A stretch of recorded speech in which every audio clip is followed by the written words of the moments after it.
with all these like business ventures, I just want you to set the record straight for people watching, because obviously it was all over the blogs. There was a woman who was upset about her tattoos. You talked about it, but would you like to bring it back up? And I know I would love to bring that back up. What pisses me off about that situation? No one did their research, and they see not one member of Black Ink Crew did that tattoo. That was a tattoo from a artist she was following who was guest spotting at Black Ink. And at the end of the day, it's so ironic this lawsuit comes, because I didn't get no paperwork. I had to research the paperwork. Oh, wow. This lawsuit comes the day after the season finale of season 3. So my thing is now, not only do you hit me with a lawsuit right the day after, the joint aired Monday, on Tuesday, I'm watching Channel 11 News like, what the hell is this? What do you mean Black Ink Crew? What? Hey, had my lawyers research the joint. She tried to say we gave her keloid skin. Mm-hmm. Now, if anybody know what keloid skin is, that's something that God gives you. No one else gives you anything but God. And the big ass tattoo she got, she talking about the little ass area right here. She gets a whole chest tattoo, but right here has this keloid skin. And you're trying to sue me for that? And you know what really pisses me off? She tried to get me for 5 stacks. And I said, nah, I spent more money fighting this shit than fucking putting that shit, just giving her the money. Because at the end of the day, I've been in this game too long. I have a reputation. I've never had a reputation of none of this bullshit that's been going on. And that just shows you, before this TV shit, motherfuckers didn't do that shit, but they see you on TV and you on there for a little while now, they try to hit you with any type of lawsuit. And to me, it's extortion. Because somebody come to you and say, yo, I just want 2 stacks just to shut the hell up. I'm going to sue you for 50. So she got a lawyer just to sue you for $5,000? And then my thing is, no lawyer would sit there and make you go all over the Channel 11 News, viral and all that, if you really had a case. What they try to do is build public opinion, hoping somebody else would jump out there saying I did the same thing to them, and they could build a whole fucking lawsuit about it. When they didn't have nobody jumping out there with them, and it was just that little bullshit, which I had to go pay $10,000 to a doctor to prove that keloid skin cannot come from tattooing. What happens after that? Nothing. The fucking case goes away. I can't sue her for nothing because guess what? She ain't got shit. So I just lose money all around the board. And then I have to deal with this stupid ass rumor, oh, Black Ink is fucking people up. Just some more bullshit, yo. So, I mean, are you suing her for slander at least, or you're just dropping it? How can I? It's over. She doesn't have anything. Right. I'm going to sue her for nothing. I'm going to lose more money to sue her ass just to get nothing. I'm going to win nothing, yo. Right. Nothing. And that's the bullshit in America. Like, somebody could really do that to you, slander your name, talk all shit, and you could countersue them. But guess what? If they don't have nothing, you win nothing. Mm-hmm. You lose money. You lose more money. I probably lost, honestly, with that whole lawsuit, I probably lost like $50,000. Wow. And how long was that time period for, the battle?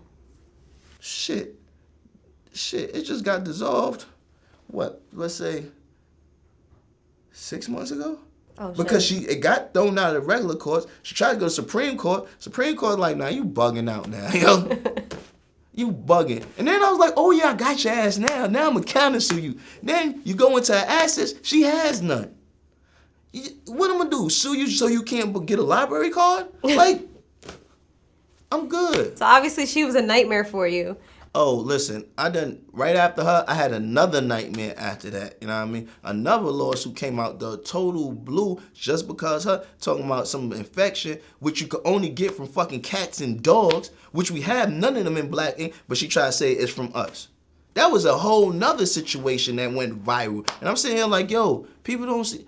She says it right there. The fucking bacteria, which come, and I researched this shit. I Googled this shit. I'm like, what bacteria could be? Like, we never had it. It comes from playing with cats and dogs from animal hair. What animal we have in Black Ink? And then I'm sitting there like, all right, now I gotta go through this bullshit. That was another lawsuit I had to fucking fight. But that shit got wish-washed up out of here because she says it herself. It's a bacteria that comes from, we have none of that in there. Oh, shit. So yeah, I be dealing with that light extortion shit. You know what I mean, all day. It's always somebody who's gonna try to sue you. Then you're gonna have to sit there and try to counter sue. And when you figure out they don't got shit, you just like, oh fuck, man, I just went through this shit for no fucking reason, because. Could you do anything to prevent that?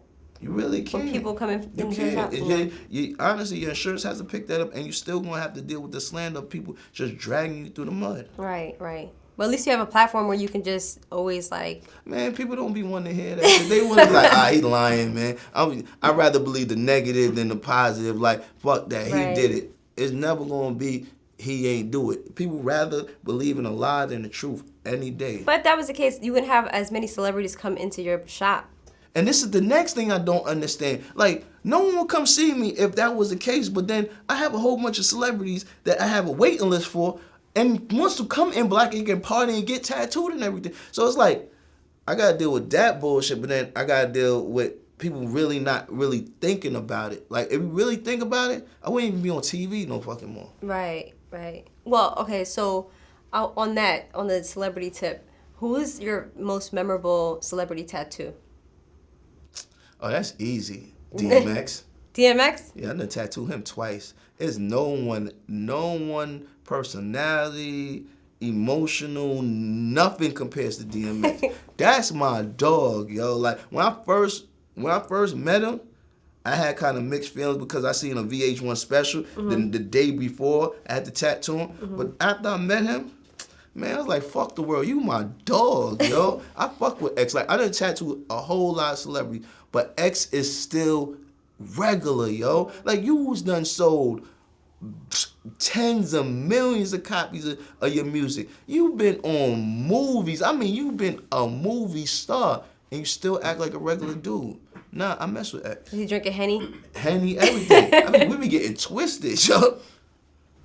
So do you ever, like, when you're getting twisted with DMX and you're tattooing, what is that environment like? What is he like? Is he bitching? Does it hurt him, or he takes it like a G? Listen, you gotta get X drunk to actually get him to sit down, man. Like, he's just hyperactive regardless. So once you get him drunk and he sits down, you're like, all right, there we go, let's tap. And then he might get up in the middle of the tattoo like, oh, this shit hurt. Like, bro, it's really. And he always picks the weird spots. What spot? Okay, where's the two tattoos and what are they? The one is on the side of his neck is the World Trade Center, which I ain't really never get to finish because the tattoo session turned to a rap cipher, and then we just left it at that. Let me just put it like that. Like, it was a whole rap battle in the shop. Who was he battling? Listen, he wasn't battling no one. People were battling just to be happy with X. Like, I don't know, man. Shit is crazy. I'm sitting there like, how did this turn into the cipher, yo? And then these two chicks, they going against each other, and then before you know it, one punch got thrown, two punches got thrown. Oh, you know what? Let's go shop now. We get critical. It's Black Ink, man. It happens, yo. And where's the second tattoo? The second one is on the front of his neck. He got Exodus, the son he just had, his 15th kid. Oh, he has 15 now? Yeah, he's on 15. Woo! Yeah. Does he have a tattoo? Oh, he doesn't have a tattoo by each. No. I think that was like the period. Like, I'm gonna get this one because that's it. I asked him if he wanted the rest of the 14. He's like, nah, you tripping. I was gonna start right there, and just go all the way down. Right. So, as far as being a reality star, does it always interfere with your personal life? I know you said you were scared about it in the beginning. I mean, being a reality star, it definitely interferes with your personal life. Like, what personal life? You have no personal life. Every aspect of your life that you consider personal is now for the world to judge. Right. And at the end of the day, if you don't have thick skin, you're not really going to be able to deal with it. Like, me being from New York and from elementary school had to deal with, oh, you ain't got this, or you fat, your hair's nappy, or you got an accent. Like, you always get picked on when you were a kid in New York, and it makes you to have tough skin, and it makes you actually a tougher person because you got to fight back. It's either you're going to sit here and keep getting bullied, or you're going to fight back. Sure. At the end of the day, that's just how it is, man. And with me now, I be seeing a lot of celebrities go through it and be like, yo, Cease, how do you go through all this? People don't understand. The circle that I'm around, or you see on TV, most of the time those people I'm around all the time, and their opinions matter the most to me. Other people don't, yo. As long as my team is eating, they know who I am besides this TV show, how they edit me, I really don't care because I can't appease everybody. You could try, but you'll be a fool if you think you could. Oftentimes, you catch yourself, like, before you start spazzing out in front of the cameras? Nah, I can't, like, you know what it is? Because most of the time, I'm able to contain myself. Like, you sitting here with me right now, most of the time, I'm laid back. But people don't understand, them cameras be on you probably, like, 8 hours out of the day. You're sitting there, and it's like, it be wave after wave and wave of bullshit. Like, if you watch a show, I really don't spaz out until I got this problem, that problem, and it all hits me at one time. It's like, oh, y'all want to play with me, and some of them be production too. Like, oh yeah, all right, I'ma spaz on everyone. Right. Sometimes y'all be thinking I'm spazzing out on one of the characters. I'm spazzing out on production. And what they do is they roll with that shit. And I understand there's a nature to a beast, but a lot of times I don't be wanting to look like that. Like, ah, damn. But some of them be valid because some of these motherfuckers be fucking up just because we in front of a camera.